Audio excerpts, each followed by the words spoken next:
Hello, everyone, and welcome to another episode of the Unplugged Woodworkers podcast, and a very happy new year to everybody as well.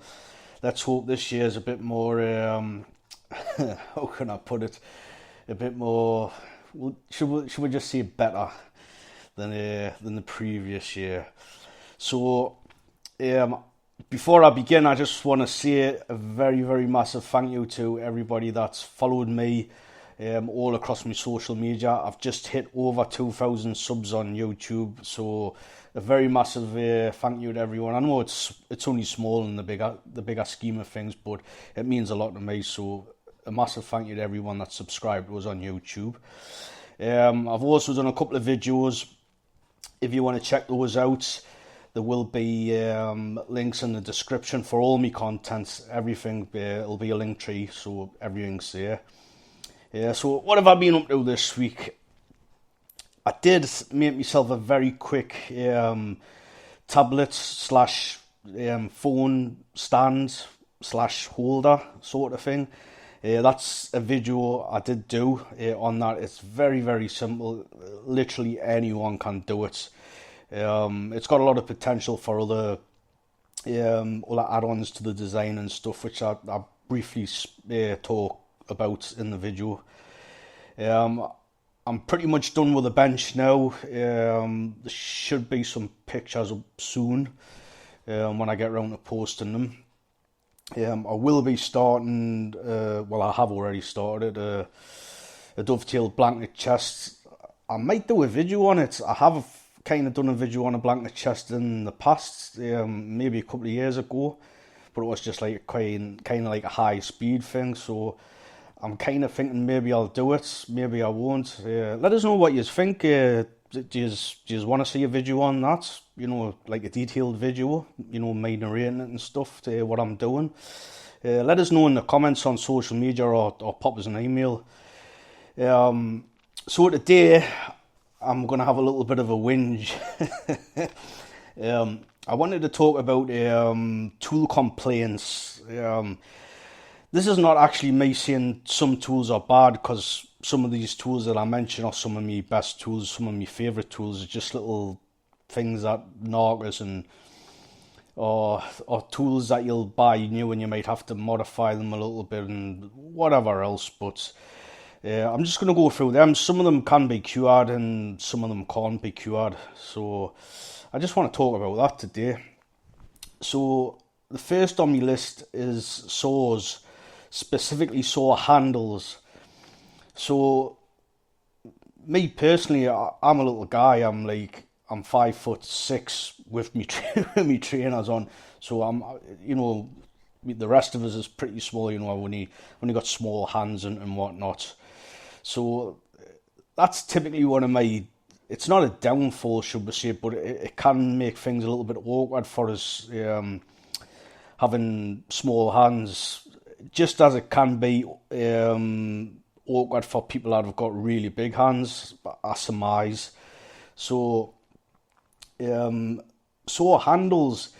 I don't know what it is, and I would actually like to hear if there's any sawsmiths that are listening, or sawsmith. I'd really like to get this question answered.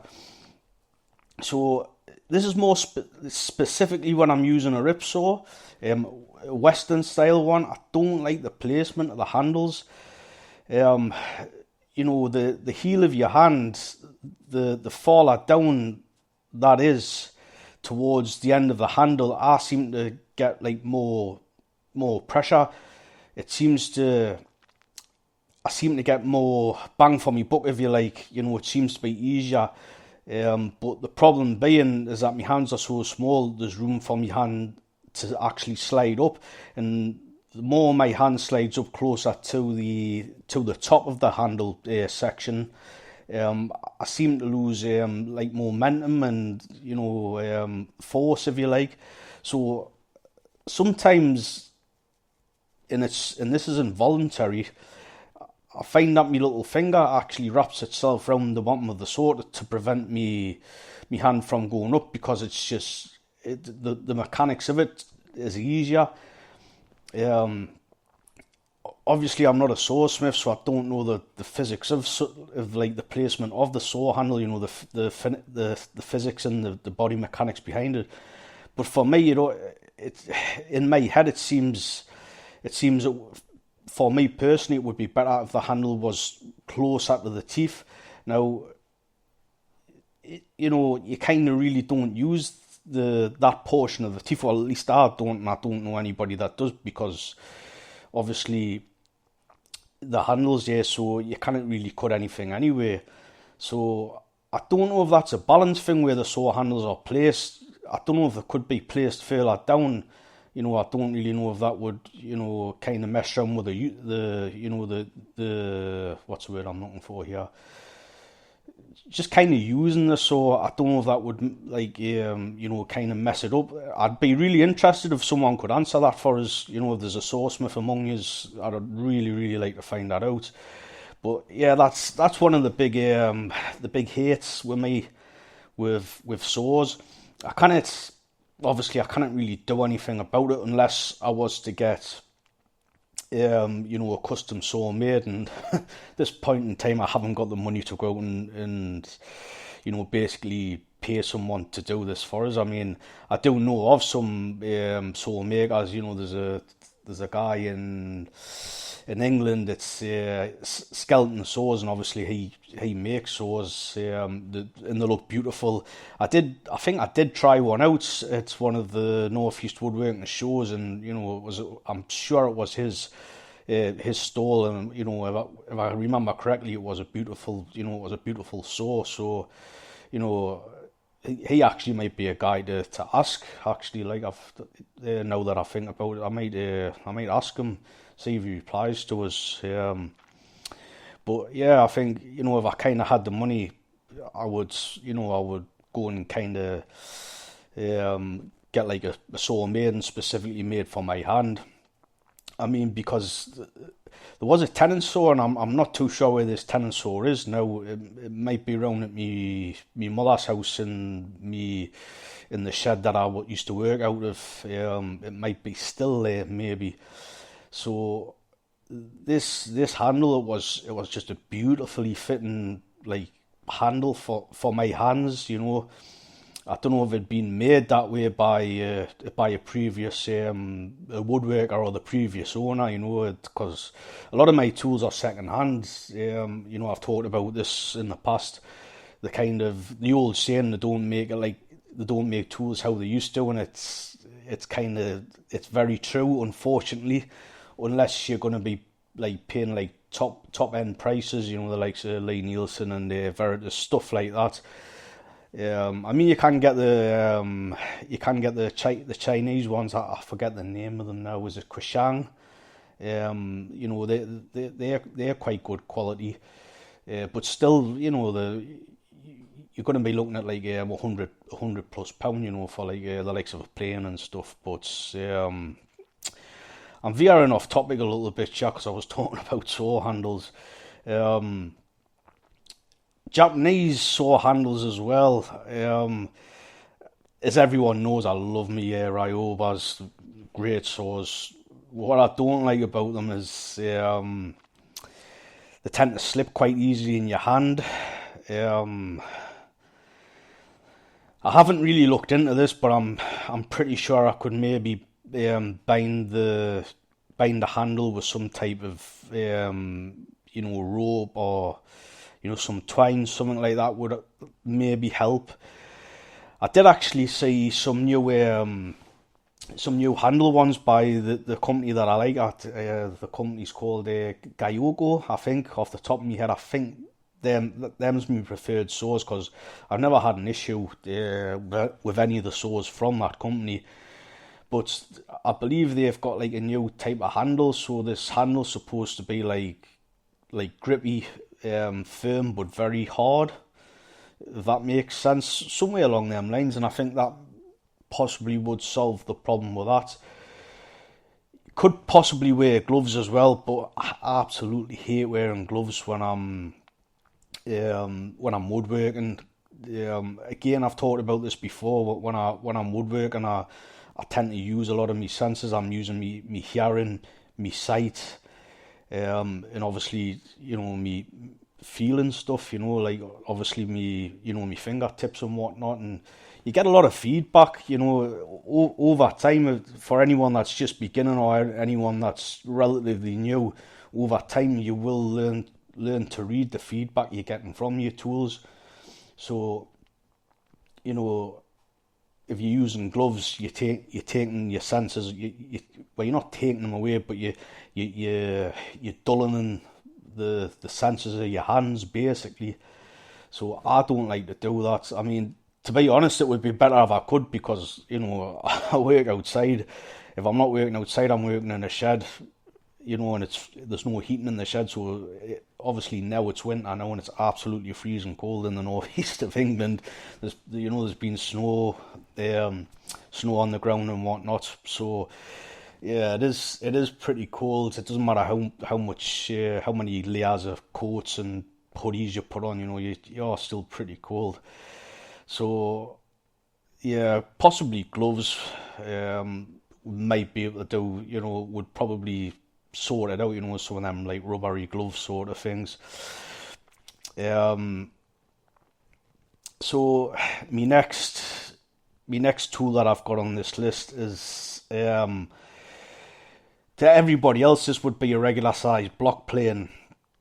So I've got this block plane, and I have actually started using it a lot now. I didn't really use a block plane like I used to.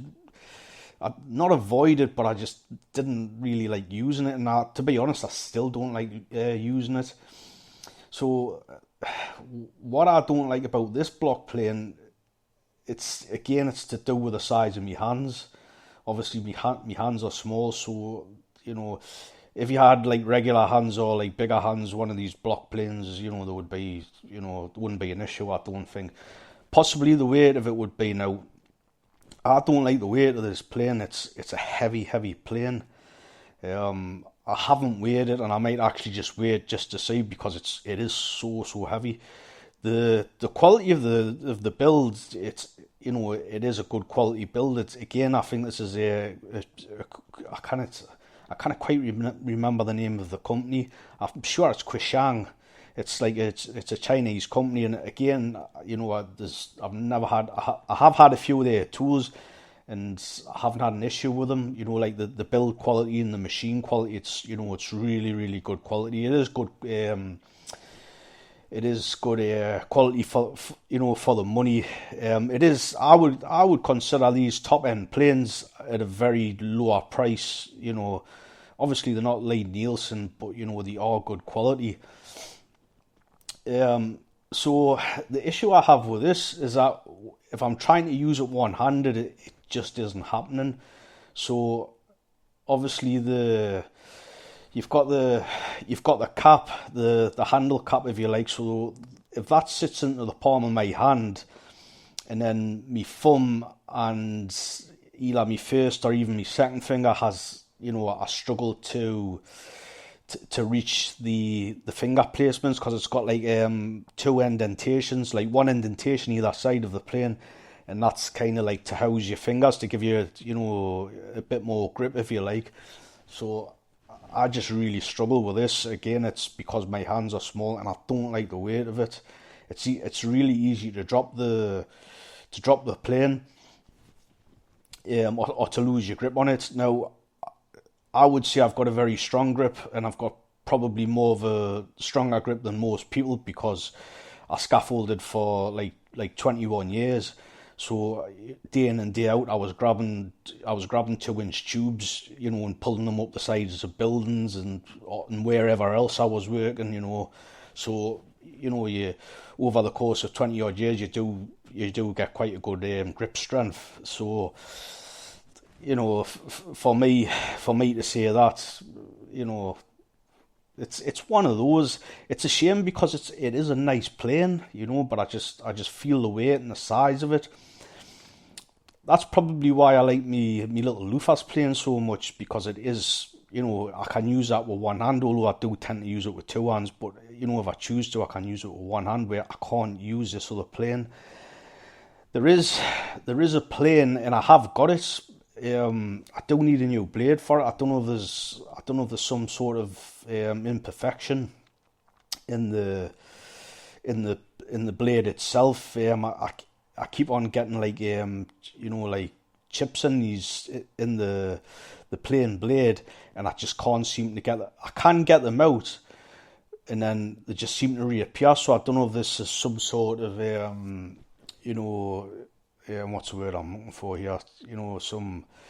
There's some error, in the when they've made the steel blade. I kind of think of the word I'm looking for here. So I don't know if it's just that, and I just need a new blade. Imperfections. That's what I'm looking for. I don't know if there's been imperfections in the steel, the way the plane's been made. Maybe it was a bad batch or something like that. I'm guessing. Again, I don't really. That's a bit out of my league. Metalwork. I'm not very clued up on metalwork, so that's just a guess. But this plane, it's kind of in between the block plane I've just been talking about and me small Lufas plane. I think the small Lufas planes, it's like a 101. So that's like one of my favourite planes. I really like that plane. So this plane that's in between them, it's kind of like a big brother of the smaller Lufas plane, the 101. I don't know if it's a 102, possibly, but that's just nicely weighted. So I'm gonna have to try and sort that out. But yeah, that's a bit of a pet peeve to me. Obviously, the first one I was talking about. So the next tool on my list is a card scraper. So anyone that follows us on social media or whatever else, or even the podcast, you have heard us talking about this so many times. You kind of beat a good card scraper, like a well sharpened card scraper. That absolutely excellent. I use it on everything. I just use a flat one. I've never took the time to make a chair devil or anything like that. Basically, for anyone that doesn't know, a chair devil, it's a card scraper, but obviously it's for use on a chair, for the spindles on chairs or the likes of. So, I mean, even today, I posted a video on Instagram and TikTok, and I was showing the process of me rounding over the underside of the bench, basically doing a rounded bevel on the oak bench. So I posted a video of that, and the last thing I used on it was a card scraper. So I don't just use them on flat surfaces. I use them, like all different surfaces, and I find I get a really good finish with them. But me complaint about these is that I'm sick to death of putting blisters on my thumbs. Every single time, I kind of think of the last time when I looked at my thumb and I didn't have two circles like on my thumbs. I've got like a circle on each thumb, where there's been a blister, and obviously the new skin's grown underneath it. I honestly can't remember. Anyone that doesn't use them, you'll kind of, if you do start using them, you'll find out they get very, very hot very, very quickly. So me, I'm a bit stupid in the sense that I know this is going to happen. So I already have got it in my head as to turn the blade. Don't forget to turn the blade before it gets hot. Turn the blade when it gets warm. Turn it over. But I'm using it and I go, oh, it's getting a bit hot now. And you just kind of, I don't know why I do it, and I carry on, and then it's like, by the time you can like let go of it, you've burnt your fingers, you've burnt your thumbs, and you've got two blisters on your thumbs, and it's like, they can be quite sore and annoying. It's, it doesn't stop us from working, but it's just annoying. It's a bit painful. So to kind of sort this out, you can actually buy like little, I've never used them, but you can buy like little mitts, and you kind of stick them on your thumb. Whether they're going to be any good, I don't know. You can also buy handles as well, and these handles slot on either side, and I really don't see the point to the handles. because you've still got to use your thumbs to kind of flex the card scraper to to get your shavings and stuff. So I kind of don't see the point in the handles. I mean, that's never an issue for me. The only issue that I've got with them is the blistering on my thumbs. It's a bit of a. I suppose it comes part and parcel with using them. You're saying, I use a card scraper like nearly every day. It's one of my favourite tools for the reason, it does such a good job of cleaning air material up. It's just one of those things, unfortunately, but it is one of my complaints. So next I've got wooden planes. Now, wooden planes, my complaint with wooden planes is that they're so difficult to set. I'm pretty sure there's going to be a lot of people listening to this saying, what the hell are you talking about? They're easy, and to some people they probably are. In all fairness, I've never sat and learned how to do it. I mean, I'm pretty sure there's guys out there that can set up a wooden plane just as quick as I can set up like the likes of like a Bailey's number 4 style plane. I've no doubt, you guys exist, and hats off to you. I do actually like using wooden planes. I have got a couple of Japanese planes. I've got kind of like a general purpose Japanese plane that I bought like, oh my god, it might have been over 2 years ago. I still haven't set it up. And I've got like a small Japanese block plane, which I have used quite a bit. And I do actually like using that when it's set up, but it takes us so long to set the thing up. I tend not to bother with it.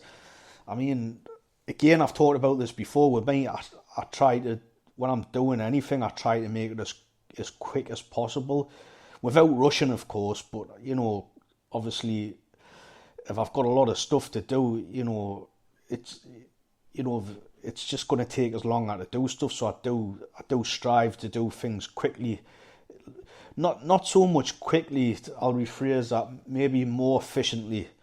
And me personally, it's just more efficient for me to be able to set a regular steel plane and be planing away, rather than spending however long it's going to take us to set up the wooden plane. And I think that's probably one of the only complaints I've got about them. I mean, the Japanese planes are, at least they're super light. That's one of the things I like about, like, any tools, any sort of plane. I like them to be light, because obviously that was one of my complaints about the block plane that I've just been talking about. It's too heavy. It's the same as me number 4 is a record or Stanley. It's a corrugated sole. It's a Stanley Bailey's number 4 pattern. It's just got a nice weight to it. Now that I think about it, I don't think there's a lot of difference between the weight of that and the weight of the block plane. Now that I'm thinking about it, but obviously the number 4, it's designed to be used with 2 hands, where the block plane is designed to be used with 1 or 2 hands. So yeah, it's kind of one of those. But going back to the wooden planes, I do actually like the weight of them. I mean, that block plane, the smaller block plane, the Japanese block plane, what I was talking about, there's next to no weight in it, so it is actually really nice to use. I mean, I'm saying it's a complaint, and this is just a complaint, for me, but at the end of the day, if you kind of want to look at it in another perspective, it's just me being lazy and not taking the time to basically learn how to set up a wooden plane efficiently or quickly, if you like. But it is what it is, and I'm having a bit of a whinge whinge about me tools. Next on the list is a router plane. Um, I've got like an old Stanley's router plane. Um, I, I'm not sure how old this plane is. I'm guessing it's over 50 years old. This plane, it's got to be over, got to be, definitely got to be. Um, One of my complaints, I've got two complaints about this, or possibly three complaints, possibly. Um, the when you're actually using it, or when you actually first get the thing, I'm actually pretty surprised because obviously it's same again. This plane was used and it was second hand, So when you're using the router plane, you typically, not all, you don't have to, but typically it's used to go across the grain rather than with the grain. Although you can use it with the grain, because those router planes you can actually use them to put grooves in. Not that I do that, because obviously I've got a plough plane that does that very well, and I spoke about that in my last podcast, and that's actually a recommended plane by me. So, like I say, I don't really use my router plane to do grooves, but obviously you can do it like that because it has got like a small fence that you can fix to it, or a guide. So when you're going across the grain, um, when I first got it, I was using it, and I don't know why it took us a very long time to click on what was happening, but I was like marking all the wood, my eyes aren't great, so if I'm not like concentrating, like on a section of wood, I don't really notice it. So, if I'm doing any sort of like a housing joint, so if I was doing a housing joint when I first started using it, I was using like obviously to do a housing joint. I'm paying attention on the housing joint. I'm not really paying attention around it. If that makes sense, I'm fixated on this housing joint, and deep concentration, making sure I'm doing what I'm supposed to be doing. And there's these like kind of like scratch marks. The kind of what I don't know if you could call them a scratch mark. It was more like an indentation, and obviously it took me ages and ages to figure out kind of what was going on. And there'll be a lot of people that know what I'm talking about, yeah. And it was just basically the sharp corners of the sole, basically. Pretty much what I had to do was just take a file, and just smooth all the corners off, So it wasn't a big job, but obviously it just took us a while to figure out what that was. So even now, since I've done that, I still do get the odd indentation, which is a bit annoying. I don't really want to be taking any more off it. When I look at it, it looks and it feels as though I've took enough off it. So that is a bit of a bit of a peeve with me, that one. And another thing, the blade itself in a router blade, router plane, sorry. I don't care what anybody says. They're awkward to sharpen. When you watch someone sharpen them, they look awkward. When you sharpen them yourself, they look awkward. Anyone who sharpens them knows, you do kind of get used to it. It's kind of part and parcel, I suppose. But it is quite an annoyance, I personally think. But at the same time, again, with a lot of these tools, they are really good at what they do, and it's one of them. It's a bit of a trade-off. It's like you've got to like kind of sharpen them, but at the same time, they perform so well that they do such a great job. You've got to kind of grin and bear it. I mean, me personally, I am kind of moaning about these tools a little bit, but I would never get rid of any of them, because they are, sometimes it can be a godsend, and it is pleasurable using them. It's just not very pleasurable when you've got to do like sort stuff out like this. And another problem I have with it is that sometimes the blade will get stuck in the in the advance in I don't really know the name of it. It's the little thumb screw at the top. What you would actually the depth screw. I don't know if that's the right terminology for it. I think so. But anyway, the depth screw, as I'm going to call it, sometimes that will get stuck. So I did actually take a file of this, and I didn't take a lot off. There is a little bit of movement in it now, ever so slightly, but and it still gets stuck. But me issue with this is that the way I'm looking at it, if you file too much off it, when you're actually using the plane, it will actually push itself up.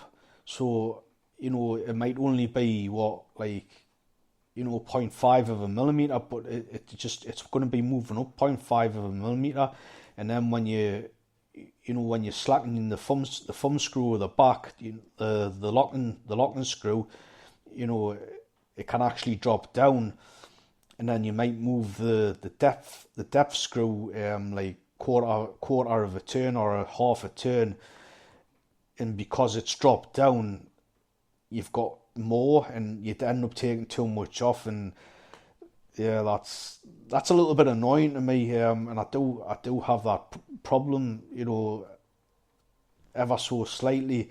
So as I said, I don't want to really file any more off, but yet it still gets stuck, so that can be a little bit annoying to us sometimes. So that's one of my pet peeves.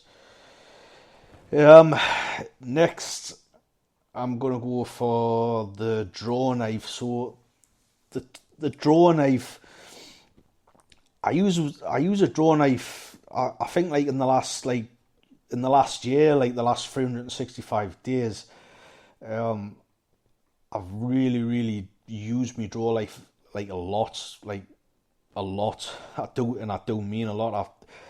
I've really, any sort of corner that needs to be removed now, I tend to go straight for my draw knife to remove that corner, and then finish it up with a plane or whatever else. It's just so quick. It's so quick to hog material off. So as I said, I do use it a lot now. So one of the peeves with this is that anyone that doesn't use one, basically when you buy it, you've got your cutting edge portion. So at either end of the cutting edge portion, these are actually square. So they don't really serve a purpose, to be honest, because you don't really use the very end of that portion of the blade.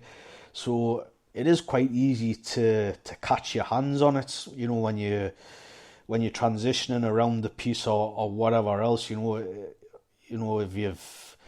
you kind of I don't know, if you've finished a cut or a section of a cut, and you kind of let go of one end of the handle, and you've got the other handle in your other hand. It's quite easy just to catch your hands on them. And like I said at the start of this podcast, I have actually got small hands. So for the guys that have got bigger hands, it could be quite a bit of an issue, because if you sharpen these draw knives correctly, they're going to be really sharp. So obviously your way around this, it's not a big secret, but you would just file them round, or just take the corners off them. So that's a bit of a peeve. I don't kind of, when they make them, I don't see why they don't just do the corners like that. But having said that, it's exactly the same when you're using a plane iron. You don't buy a plane iron like that. You've got to around the two edges of the plane iron off, so you don't get steps. Well, you do still get steps, but the steps are less predominant when you round the corners off, shall we say. Another thing I don't like about the draw knife, or my specific draw knife, is the collars. So you've got two collars on the tops of the handles, where the body of the blade section obviously goes, where the handles like fit. So you've got a collar on there, and these collars, it's just the way I grab the handles. I'm always grabbing like the top of the of these collars, and I have actually hurt myself quite a few times. And you kind of take the file around them, to file off the harsh edges, but I still find myself doing it, like hurting myself. So it's a bit annoying, that. The handles are quite small, so I don't know if I would be better off getting like a bit of a larger draw knife, with larger handles.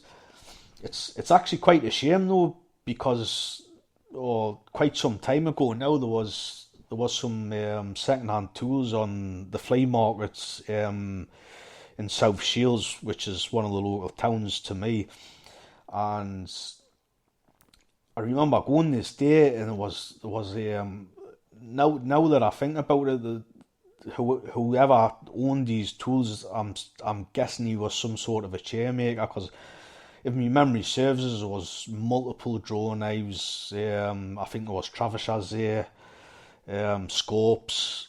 I'm sure I've seen some chair devils and stuff. As I'm thinking back, so he might actually be in good probability was the guy who they belonged to. He was some sort of a chair maker, and unfortunately, I'm presuming the guy was deceased. It's a bit sad, isn't it? But that's how a lot of tools kind of go to the next generations. Somebody dies, and the family cleans his house out, and his tools get sold, or whatever. It's a bit sad, but it is what it is, unfortunately. But yeah, going back to that, I think it was a bit of an unfortunate thing for myself not to purchase them. I think a lot of the guys that sell the second hand tools, that don't really know kind of what they've got. Some of them do it, but it's a minute amount of people that do know. But yeah, it's a kind of a shame, because I think at the time I wasn't really like doing what I do now. I'm big on my hand tools now. I'm not saying they'll be all end all. I've got no issues if I want to go out, and if I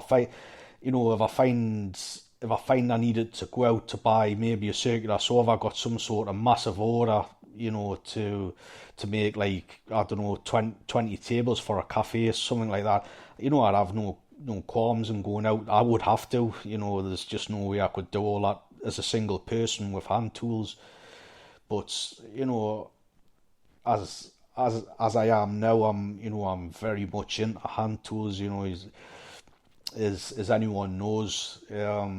But yeah, it's a shame.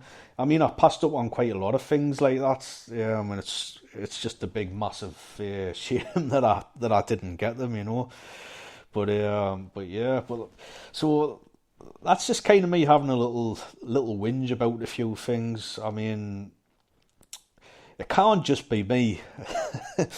I'd like to hear anybody else that's got complaints about any tools. I'd love for you to leave a comment somewhere on my social media, on Instagram or Facebook or whatever, because obviously I I'll share the photo and I'll share the links on my social media for anybody that doesn't know, so have a pop onto my social media and let us know, I think if anything we can all have a laugh about little silly little things like this, and maybe we'll learn a few things from each other, I like stuff like that, it's always great to share, to share people's knowledges, it's every now and again I get to speak to people who've been like woodworking for 20 and 30 years, and these, some of these guys are very, very knowledgeable, and that's, and I like to learn from people, and and I like people to be able to learn from me. I think it's a wonderful thing, knowledge, especially with hand tools, because unfortunately it is a bit of a dying art, as I'm sure well, not all of it, but I'm sure there'll be quite a few people who will agree with us here. But it is what it is. Anyway, I've rambled on enough today. So, as I said, if you want to check out anything like this, what I've been talking about, the videos and whatever else, my social media. Even if you want to pop us an email, and I do try to get back to everybody as quick as I can. It would be great to hear from you. So again, I want to thank everybody that's been following us over our social media on YouTube. It's very, very much appreciated, and the comments. I've had some lovely, lovely comments. I'm starting to get really nice comments quite regularly now, and people messaging us. It's really, really nice. It's a nice community we've got going here. So as I said, a massive thank you to everyone that's taking the time out of their day to interact with us, or even just to like. It is really appreciated. So with that, I'll speak to you all next week.